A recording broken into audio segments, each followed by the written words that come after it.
1989 सही में बात 1989 की है, लेकिन ट्रस्ट में मजा आने वाला है।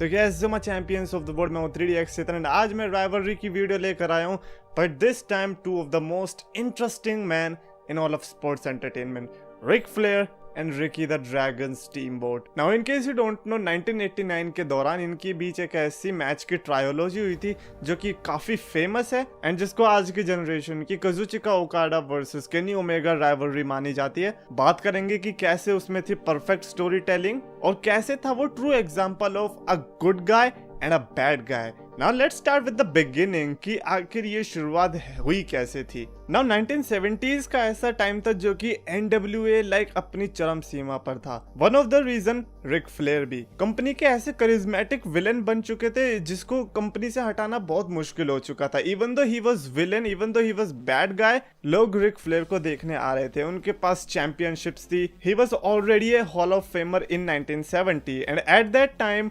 NWA ने रिकी द ड्रैगन स्टीमबॉट, एक नया टैलेंट आया उधर जो कि रिक फ्लेयर के टोटल ऑपोजिट था। रिक फ्लेयर जो कि पूरे प्योर हील थे, वहीं रिकी द ड्रैगन स्टीमबॉट थे pure baby face. And Ricky the Dragon Steamboat एक ऐसे बंदे हैं जो कि हील टर्न कभी ले ही नहीं सकते और अगर लेंगे भी तो मैसिव फेल होंगे बिकॉज उनके ऊपर हील टर्न जचेगा ही नहीं। He is that baby face. Ricky Steamboat धीरे धीरे ट्रू बेबी फेस के रूप में ग्रो होते गए एंड मीनवाइल रिक फ्लेयर उनके साथ काम करना चाहते थे। उन्हें उस बंदे के अंदर कुछ दिख गया था, जिसके बाद उन्होंने काफी मैचेस भी लड़े एंड उनके बीच जो पहला एनकाउंटर हुआ था उसी में हमें देखने को मिल गया था किस तरह से Ric Flair and Ricky the Dragon Steamboat के बीच ऐसी केमिस्ट्री आई थी कि रिक फ्लेयर को ये चीज उन्हें रियलाइज हो चुकी थी कि जिस बंदे को उन्होंने चूज किया है लड़ने के लिए वो परफेक्ट है। एंड वहां से इनके बीच ऐसी दुश्मनी से शुरू हुई कि भैया इन्होंने लिटरली एक दशक के अंदर 100 से ज्यादा मैचेस लड़ लिए थे। आई गेस 100 भी शायद मैं कम बोल रहा हूँ। एंड लोगों को बेबी फेस वर्सेस हील का एक बहुत ही अच्छा एग्जांपल देखने को मिलता था।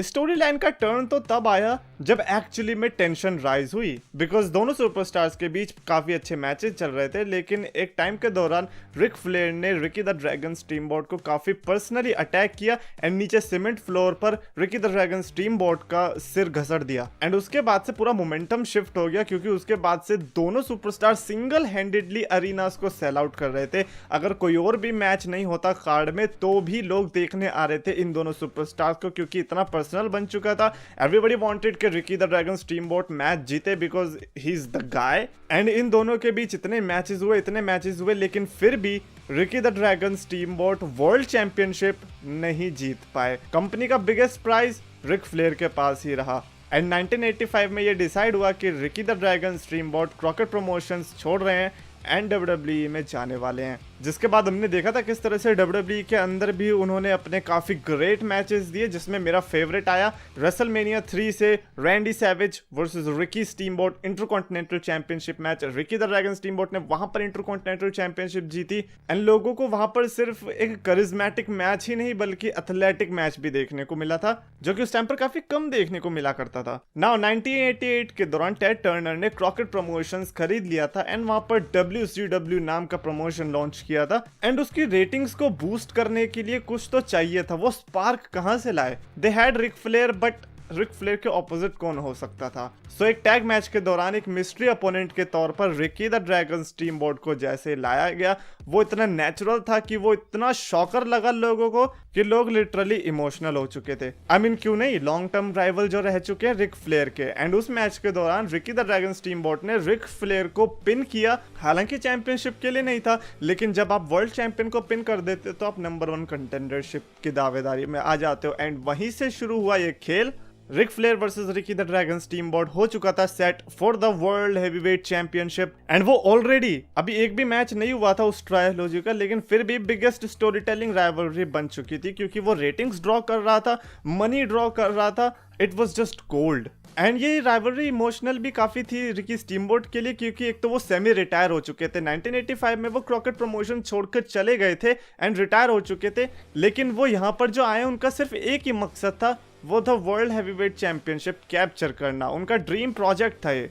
एंड दोनों सुपरस्टार्स को देखने के लिए लोग इतने इंटरेस्टेड थे क्योंकि दोनों का कैरेक्टर ही इतना चेंज था। रिकी स्टीमबॉट जो कि फैंस की तरफ ज्यादा रहते थे, वो फैमिली गाय थे, काफी हम्बल बंदे थे, वहीं रिक फ्लेयर उनके total opposite, like he is just prick. Like उनके एंट्रेंस पे तो 5-6 लड़कियां आती थी, सोचो। इससे जज करने वाली बात कोई नहीं है, बट आप समझ गए ना रिक फ्लेयर कैसा कैरेक्टर पोर्ट्रे कर रहे थे। एंड इस मैच के लिए सपोर्ट काफी अनरियल था, और आई से support for Ricky steamboat. So trilogy का पहला मैच आता है चाई टाउन रंबल से फ्रॉम शिकागो 1989। एंड इन दोनों सुपरस्टार्स ने लिटरली जो इस मैच के अंदर स्टोरी टेल करी, मेरे हिसाब से अगर ये मैच नहीं होता तो शायद आगे के जो 2 मैचेस होने वाले थे तो उसका इंटरेस्ट उतना बनता भी नहीं। अगर मैं क्विकनेस और टेक्निक की बात करूं तो दोनों सुपरस्टार उस पर टॉप नॉच पड़ते। दोनों सुपरस्टार एक दूसरे से हारने को कतई भी राजी नहीं थे। रिक फ्लेयर अपना कैरेक्टर पोर्ट्रे कर रहे थे, ऑब्वियसली डर्टी पिन से आउट करने की कोशिश कर रहे थे स्टीमबोट को, या फिर रेफरी को धोखा देकर, या फिर रोप्स पकड़कर। रिक फ्लेयर हर वो चीज कर रहे थे जो कि उनको dirtiest player on the game बनाती है। However, Steamboat was just struggling, क्योंकि एक तो उनके ऊपर काफी प्रेशर था, ऊपर से उन्हें पता था कि इनके ये लास्ट चांस है, अगर यहाँ पर नहीं जीते तो वर्ल्ड चैंपियनशिप उनके हाथ से हमेशा के लिए चली जाएगी। एंड इस मैच में लिटरली क्लासिक रेसलिंग देखने को मिली थी। अगर आज आप किसी से पूछोगे कि क्लासिक रेसलिंग क्या होते हैं, तो आप लिटरली फ्लेयर वर्सेस स्टीमबोट के मैचेस उन्हें दिखा सकते हो, स्पेशली ये 3 मैचेस। एंड इस मैच के दौरान एंडिंग में टेंशन इतनी बढ़ गई थी कि भाई साहब रेफरी में भी बच गया, रेफरी नीचे गिर चुके थे। एंड रिक फ्लेयर अपना लास्ट मूव लगाने की कोशिश में थे रिकी स्टीमबोट को, लेकिन रिकी स्टीमबोट ने एंड मोमेंट पर बाजी मारी, स्मॉल पैकेज से उन्हें पकड़ा।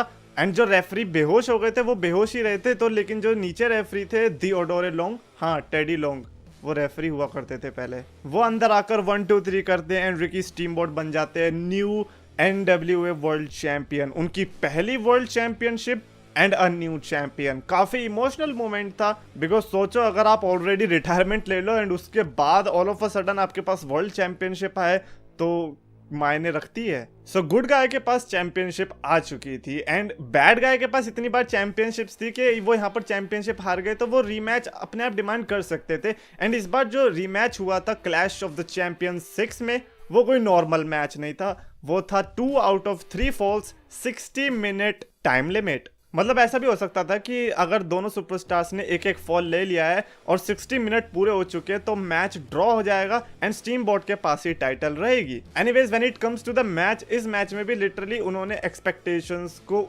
पार किया। उनके मैचेस हमेशा ऐसे लग रहे थे कि पिछले मैच से बढ़िया हो रहे थे एंड काफी मुश्किल होता है हर बार कुछ नया कर पाना, क्योंकि जब आप 100 200 300 बार लड़ चुके होते हो तो आपको नहीं पता होता कि ऑडियंस को क्या चीज फ्रेश लगेगी। बट इनको 2 ऑफ द ग्रेटेस्ट कहा जाता है फॉर सम रीजन। इस स्क्वाड सर्कल के अंदर इन दोनों की chemistry was of the charts. I mean submission हो गए, हाई फ्लाइंग मूव्स हो गए, चीटिंग हो गई, चॉप्स हो गई। ऑलमोस्ट 1 घंटे तक इन दोनों ने हमें ऐसा एक्शन दे दिया एंड उससे बड़ी बात इन दोनों सुपरस्टार्स ने हमें इस स्टोरी लाइन का, अगर आपने जरा भी अंश नहीं देखा पहले तो आप इस मैच के अंदर देख सकते थे कि हाँ इनके बीच क्या हिस्ट्री रही होगी। पहला फॉल रिक फ्लेयर के नाम रहा, वहीं दूसरा फॉल रहा रिकी स्टीमबोट के नाम जब उन्होंने चिकन विंग यूज किया था। एंड ये सबमिशन चिकन विंग वाला ऐसा लग रहा था कि रिक फ्लेयर की कमजोरी बन गया, क्योंकि जब थर्ड फॉल आया तो थर्ड फॉल में भी चिकन विंग में फंसाया रिक फ्लेयर को एंड ऐसा लगा कि अब भी गए, लेकिन रिक फ्लेयर ने कैसे ना कैसे करके अपना पूरा बॉडी का प्रेशर स्टीमबोट पर डाला